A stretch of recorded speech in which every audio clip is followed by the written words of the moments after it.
आज के व्याख्यान में हम ऋग्वैदिक कालीन सामाजिक जीवन के बारे में अध्ययन करेंगे कि ऋग्वैदिक काल में आर्यों का सामाजिक जीवन किस प्रकार का था। हम बात करें समाज की, तो ऋग्वैदिक काल में जो समाज का ढांचा था आर्यों का, वो पितृसत्तात्मक था।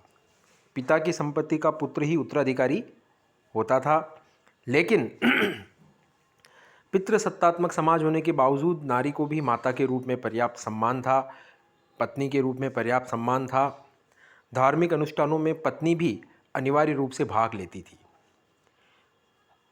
तो ये स्त्रियों की समानता को दर्शाता है कि धार्मिक अनुष्ठानों में पति के साथ पत्नी का होना अनिवार्य होता था। संयुक्त परिवार प्रथा प्रचलित थी, एकल परिवार नहीं थे, संयुक्त परिवार प्रथा प्रचलित थी। समाज में वर्ण व्यवस्था आरंभ में तो हमें दिखाई नहीं देती है, लेकिन ऋग्वेद के अंतिम काल में ऋग्वेद का जो 10वां मंडल है उसके पुरुष सूक्त में सर्वप्रथम हमें वर्ण व्यवस्था के चिन्ह दृष्टिगोचर होते हैं। इस 10वें मंडल के पुरुष सूक्त में कहा गया है कि विराट पुरुष के द्वारा चारों वर्णों की उत्पत्ति की गई। उनके अनुसार विराट पुरुष, जिसको ईश्वर कह सकते हैं, ब्रह्म, उसके मुख से ब्राह्मण की उत्पत्ति हुई। उस परम पुरुष की भुजाओं से क्षत्रिय की उत्पत्ति हुई, जांघों से वैश्य की उत्पत्ति हुई और शूद्र की उत्पत्ति उस परम पुरुष के पैरों से हुई।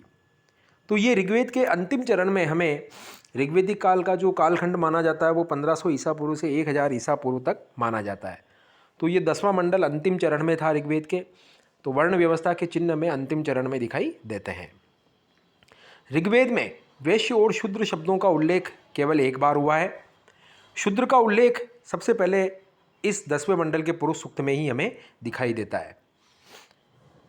तो फिर क्या तीनों वर्ण शुरू में नहीं थे, अन्य जो थी ब्राह्मण, क्षत्रिय, वैश्य? इसका उत्तर है कि प्रारंभ में तो तीनों वर्णों का उल्लेख मिलता है, लेकिन पुरुष सूक्त में शूद्र का भी पहली बार उल्लेख मिलता है और इनकी चारों वर्णों की उत्पत्ति कैसे हुई ये भी हमें पहली बार पुरुष सूक्त में ही दिखाई देता है। लेकिन वर्ण व्यवस्था के जो ये 4 वर्ण थे, ब्राह्मण, क्षत्रिय, वैश्य, शूद्र, इन चारों वर्णों का जो आधार था वो कर्म पर था। जन्म आधारित वर्ण व्यवस्था न होकर कर्म आधारित थी। इसका मतलब ये था कि ब्राह्मण परिवार में उत्पन्न हुआ पुत्र ब्राह्मण नहीं होगा, अनिवार्य नहीं था। अगर वो क्षत्रियों का कर्म करता है तो वो क्षत्रिय हो सकता था, अगर वो व्यापार का कर्म करता है तो वो वैश्य हो सकता था, और अगर वो विभिन्न प्रकार के शिल्प कार्य या सेवा कार्यों में संलग्न रहता है, कृषि कार्यों में, तो वो शूद्र भी हो सकता था। तो वर्ण व्यवस्था ऋग्वैदिक काल में जन्म आधारित न होकर कर्म आधारित थी। ये बहुत बड़ा इंपॉर्टेंट फैक्ट है। और इसका एक उदाहरण ऋग्वेद के 9वें मंडल में हमें दिखाई देता है। ऋग्वेद के 9वें मंडल में एक ऋषि कहता है कि मैं कवि हूँ, मेरे पिता वैद्य हैं, मेरी माता अनाज पीसने वाली है। हम लोग अलग अलग साधनों से अपनी जीविकोपार्जन करते हैं, परंतु एक साथ रहते हैं, धन की कामना करते हुए एक साथ रहते हैं। इसका मतलब क्या हुआ कि मैं कवि हूँ। कवि हूँ का मतलब ये ज्ञान सृजन का कार्य है, इसका मतलब ये ब्राह्मण का कार्य कर रहा था। मेरे पिता वैद्य है, वैद्य का मतलब पेशा था, ये एक प्रोफेशन था, इसका मतलब ये वैश्य का कार्य है। मेरी माता अनाज पीसने वाली है, इसका मतलब श्रमिक कार्य है, ये तो ये शूद्र का कार्य था। तो एक ही परिवार में अलग अलग कार्य करने वाले लोग साथ साथ रहते हैं और अलग अलग साधनों से धन की उपार्जना करते हैं। तो ये कर्म आधारित वर्ण व्यवस्था का उदाहरण हमें इस प्रकार के ऋग्वेद के 9वें मंडल के एक ऋचा से मिलता है। जिस प्रकार शूद्र शब्द का प्रयोग हमें पुरुष सूक्त में ही मिलता है, वैसे ही वैश्य शब्द का प्रयोग भी हमें पुरुष सूक्त में ही पहली बार मिलता है, और बाकी विश शब्द हमें प्रारंभ में मिलता है। ऋग्वेद में वर्ण शब्द जो था वो रंग के अर्थ में और कहीं कहीं व्यवसाय चयन के अर्थ में प्रयुक्त हुआ है। वर्ण को रंग से साम्यता की जाती थी। समाज की ओर बात करें तो समाज में दास प्रथा का प्रचलन था। दासों के बारे में कहा गया, यहाँ ध्यान दीजिए कि दास प्रथा का प्रचलन आरंभ हो चुका था ऋग्वैदिक काल में। तो दास प्रथा का प्रचलन था। दासों के बारे में कहा गया कि वे तो न तो अग्नि में हविदान करते थे, न ही इंद्र व हवा के पक्षपाती थे। दासों को कहा गया कि वो आर्यों के रीति रिवाजों की पालना नहीं करते थे। अनसा थे। अनसा का मतलब चपटी नाक वाले। अनसा। मृगवाचय, कठोर वचन बोलने वाले थे। अयज्वन, यज्ञ नहीं करते थे। अब्राह्मण, ब्राह्मण के कार्यों का संपादन नहीं करते थे, ब्राह्मणों के विरोधी थे। तो इस प्रकार ये दास थे। आर्य विशेष अवसरों पर मांस और मदिरा का भी प्रयोग करते थे। मदिरा को सोमरस कहा जाता था, जो हिमालय के अंदर मुंजवत पर्वत के ऊपर एक पादप औषधि होती थी, जिसको पीस करके सोमरस बनाया जाता था। आर्य लोग उसका उपयोग करते थे, सोमरस का। अब इनके ये तो सामाजिक ढांचा और बेसिक चीज़ें हो गई। अब इनके वस्त्रों के बारे में देखें तो आर्य लोग 3 प्रकार के वस्त्र पहनते थे: वास, अधिवास और अधोवस्त्र। वास, अधिवास और अधोवस्त्र। वास का मतलब जिसको आजकल हम कहते हैं पैंट। अधिवास का मतलब जिसको आजकल कहते हैं ऊपर धारण किया जाने वाला वस्त्र, जिसको शर्ट कहते हैं अपन, वो अधिवास। और अधोवस्त्र का मतलब अंडरगारमेंट्स जो धारण किए जाते थे। ऋग्वेद के अंदर बड़ी इंपॉर्टेंट चीज़ आप ध्यान दीजिए कि नमक, कपास और व्याघ्र का उल्लेख नहीं मिलता है। न तो हमें नमक का उल्लेख मिलता है। कपास जो वैदिक हड़प्पा सभ्यता में सर्वप्रथम उपयोग में और उगाई गई फसल थी, उसका उल्लेख हमें नहीं मिलता है। तो नमक, कपास और व्याघ्र, इन तीनों का उल्लेख हमें ऋग्वेद में नहीं मिलता है। अब इनकी वेशभूषा की जैसे हमने बात करें थोड़ी और, तो वेशभूषा में हमने वास, अधिवास और अधोवस्त्र। अधोवस्त्र को कहते थे नीवी, ये ध्यान रखिए आप। अधोवस्त्र को कहा जाता था नीवी। ये थोड़ी सी अलग चीज़ है, अधोवस्त्र जिनको कहते थे नीवी। सिर पर पगड़ी धारण करते थे, जिसको कहते थे उष्णीय। पगड़ी को क्या कहते थे? उष्णीय। ये आर्यों का एक ऐसा वस्त्र था जिसको सभी आर्य धारण करते थे। हमारे आधुनिक भारत तक पिछले 20-25 वर्षों तक पहले भी अगर हम देखें तो हर व्यक्ति सिर पे पगड़ी धारण करता था। अब प्रचलन कम हो गया, पगड़ी को कहते थे उष्णीय। अब सामाजिक व्यवस्था में इनके विवाह संबंधी बातों को देखें तो अनुलोम और प्रतिलोम दोनों प्रकार के विवाहों का हमें वर्णन मिलता है। अनुलोम विवाह और प्रतिलोम विवाह क्या होते हैं? अनुलोम विवाह का मतलब जैसे समाज में 4 वर्ण हैं। सबसे प्रथम वर्ण माना गया उच्च वर्ण ब्राह्मण, उसके नीचे क्षत्रिय, उसके नीचे वैश्य और उसके नीचे शूद्र। तो जब उच्च वर्ण का पुरुष हो और निम्न वर्ण की कन्या हो, तो ये जो विवाह कहलाएगा अनुलोम विवाह। समान वर्ण में हो तब तो ठीक है, लेकिन पुरुष उच्च वर्ण का और कन्या निम्न वर्ण की, जैसे ब्राह्मण पुरुष और क्षत्रिय वैश्य या शूद्र कन्या, अगर इनका आपस में विवाह होता है तो वो अनुलोम विवाह, ये मान्य था। क्षत्रिय पुरुष है तो उसके नीचे की 2 वर्ण की कन्याएं वैश्य या शूद्र से अगर विवाह होता है तो वो मान्य था। वैश्य पुरुष है तो उसके नीचे की कन्या है शूद्र वर्ण की, तो वो विवाह अनुलोम विवाह वो भी मान्य था। तो ये उच्च वर्ण का पुरुष और निम्न वर्ण की कन्या का जो विवाह होता था वो कहलाता था अनुलोम विवाह। तो ये अनुलोम विवाह मान्य था।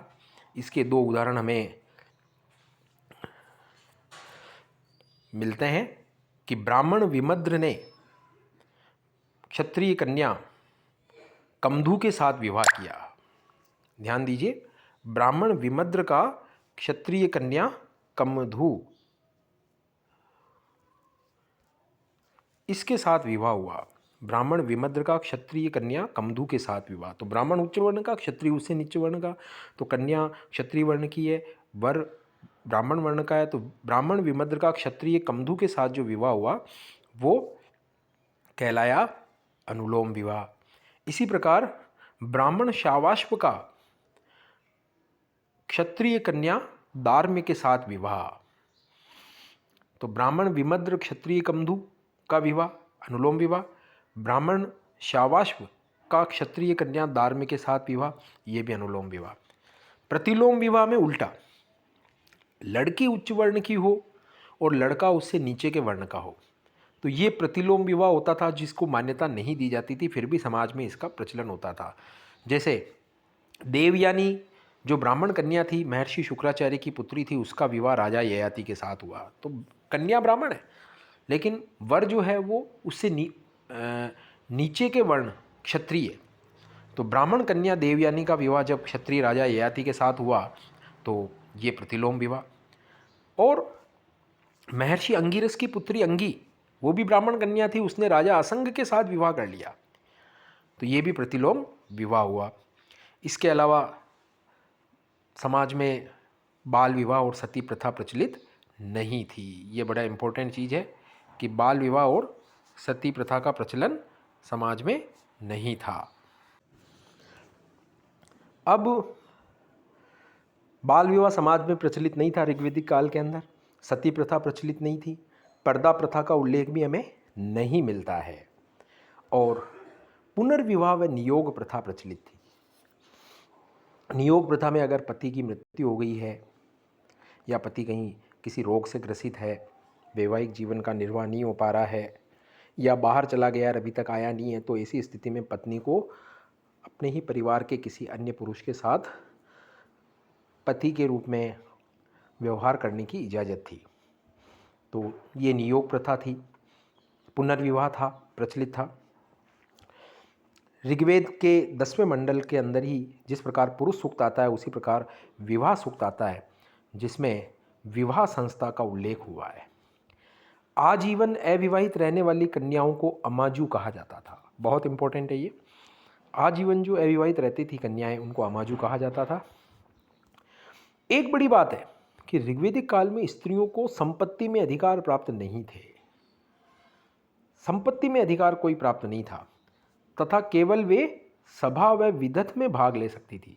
जो ऋग्वैदिक काल की जो राजनीतिक संस्थाएं थी ना, हमने पढ़ा था कि सभा, समिति, विदत और गण। तो सभा का 8 बार उल्लेख आता है, समिति का 9 बार उल्लेख मिलता है ऋग्वेद में, और विदत का 122 बार उल्लेख मिलता है।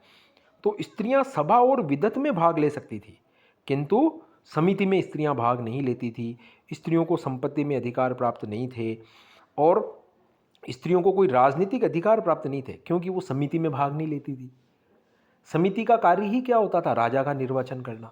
तो राजा के निर्वाचन करने वाली जो संस्था थी समिति, जिसके संपूर्ण प्रजाजन सदस्य होते थे, उसमें स्त्रियां उसमें भाग नहीं ले पाती थी, अर्थात स्त्रियों को कोई राजनीतिक अधिकार प्राप्त नहीं थे।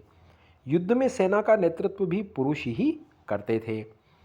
कन्या की विदाई के समय जो उपहार दिए जाते थे उसे वहतु कहा जाता था। शिक्षा की बात करें तो स्त्रियां भी वैदिक शिक्षा प्राप्त करती थी, उन्हें यज्ञ करने का भी अधिकार था। पुत्रिकाओं, लड़कियों का उपनयन संस्कार भी होता था। ऋग्वेद के 8वें मंडल में हमें कई सारी विदुषी कन्याओं का ज्ञान मिलता है। लोपामुद्रा, घोषा, अपाला, विश्वारा, सिक्ता, निनावरी, शची, पोलोमी, काक्षावृति, आत्रेयी, इंद्राणी, इन सब विदुषी स्त्रियों को ऋषि कहा जाता था। मतलब इन्होंने वैदिक मंत्रों की रचनाएं की थी। लोपामुद्रा जो थी वो विदर्भ राज की पुत्री थी, क्षत्रिय कन्या थी, और ब्राह्मण ऋषि अगस्त्य के साथ उनका विवाह हुआ था। अनुलोम विवाह था, पति उच्च वर्ण का था। तो ये एक विदुषी कन्या थी। शिक्षा गुरुकुल में होती थी, मौखिक होती थी। दस्यु वर्ग का उल्लेख बार बार हुआ है। मैंने पहले आपको दास के बारे में बता दिया था कि दास प्रथा प्रचलित थी। दस्यु को अदेवयु, अब्रह्मन, अयज्वन, अन्यव्रत, अनसा, अनासह, मृगवाचः, ये कहा गया दस्युओं को। ध्यान दीजिए, थोड़ा करेक्ट कर लेना, पहले मैंने शायद आपको दास के बारे में बता दिया था, जबकि ये दस्यु के बारे में कहा गया है। अदेवयु, देवताओं में, वैदिक देवताओं में जो श्रद्धा नहीं रखते थे वो दस्यु थे। अब्राह्मण, वेदों को जो नहीं मानते थे। अन्य व्रत, वैदिक व्रतों को छोड़कर अन्य व्रतों को मानने वाले। अयज्वन, यज्ञ नहीं करने वाले कहते थे आर्य लोग इन दस्युओं को। इन दस्युओं के लिए आर्य लोग कहते थे कि ये अनासह है, चपटी नाक वाले हैं। मृगवाच है, कटुवाणी बोलते हैं। अमानुष भी इनके लिए एक जगह पर कहा गया है। तो ये दस्यु थे। तो ये एक प्रकार से हम कह सकते हैं कि ये अनार्य लोग थे। दस्युओं को हम अनार्य भी मान सकते हैं। तो ये आपका ऋग्वेदिक काल का सामाजिक जीवन का जो ढांचा था, जिसमें समाज का ढांचा पढ़ लिया हमने, पितृसत्तात्मक, फिर वर्ण व्यवस्था पढ़ ली, स्त्रियों की स्थिति पढ़ ली, बाल विवाह प्रचलित नहीं था, सती प्रथा नहीं थी, लेकिन पुनर्विवाह नियोग था, उपनयन संस्कार होता था, यज्ञोपवीत संस्कार स्त्रियों का होता था, आजीवन अविवाहित रहने वाली लड़कियां अमाजू कहलाती थी, संपत्ति में अधिकार प्राप्त, जो स्त्रियों को संपत्ति में अधिकार प्राप्त नहीं था, ये थोड़ा इम्पोर्टेंट है। और सभा और विदत में भाग लेती थी।